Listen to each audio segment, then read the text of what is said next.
Wadau, these guys will go mute, especially when it comes to unga wa 150, unga wa 100, because the time has come. We are supposed to ask them, mulipeana fertilizer yenye inaitwa NPK at the current market price of 3,500, and you said that it had a subsidy, at the fertilizer ilikuwa subsidized.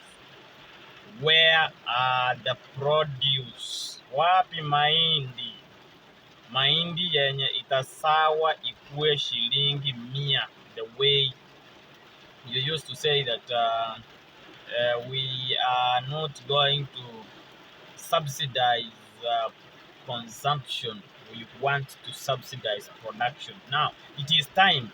It is more than 7 months.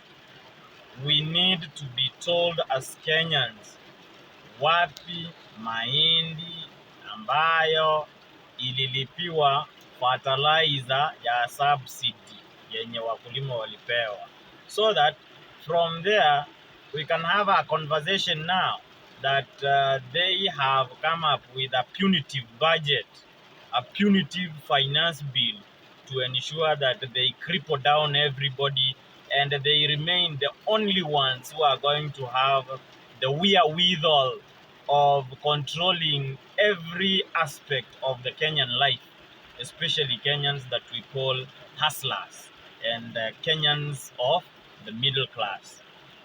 Wapi mahindi yenye imetoka kwa shamba ambayo mulilipa fertilizer yenye mnasema ni subsidized NPK, that you deceived Kenyans that you have subsidized it, and in the actual sense that fertilizer costs 3,500 in the current market price, because it is DAP that most of the farmers are used to planting their crops with, which was retailing at 6,300 to 6,500, and it is the best fertilizer that gives the maximum production of maize and other cereals.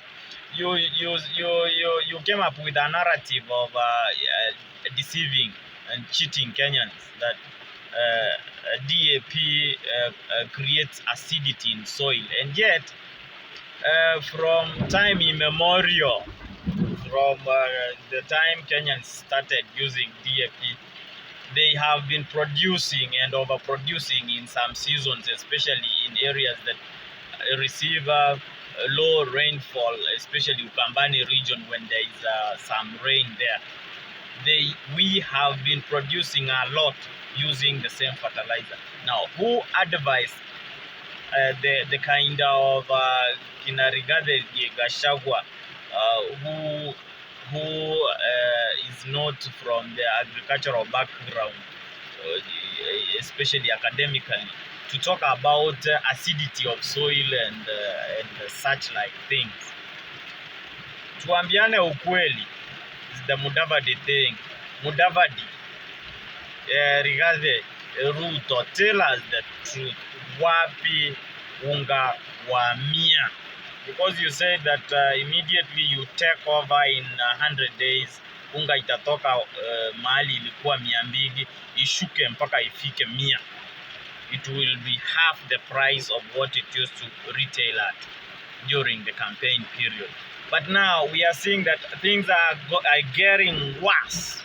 Things are getting thick. And let us brace for the toughest when it comes to 1st July, wakati finance bill itaanza kufanya kazi, kwa sababu the president appended the signature. And so we are waiting for what? We are waiting for it to take effect.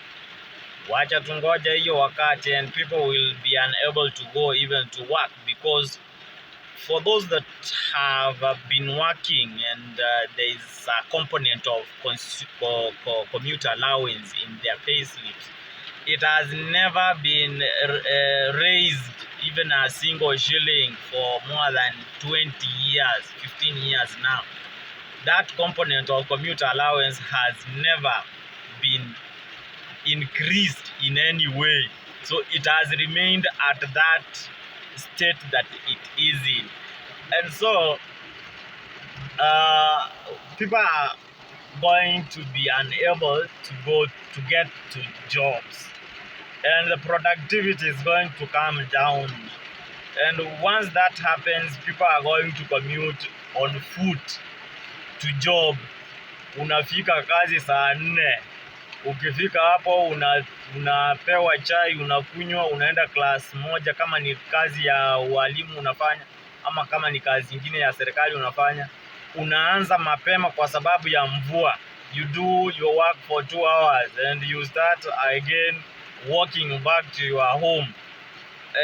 We are not going to get anything from this, because you cannot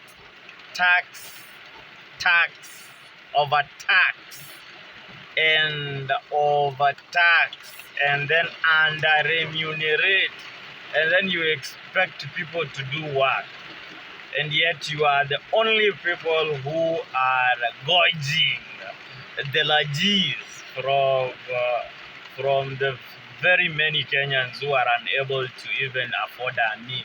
That cannot happen. It is only productivity that is going to be affected, and you are not going to achieve the kind of money that you expected to net from the taxes that you have brought up through the finance bill. Kenyans, let us wait for the worst.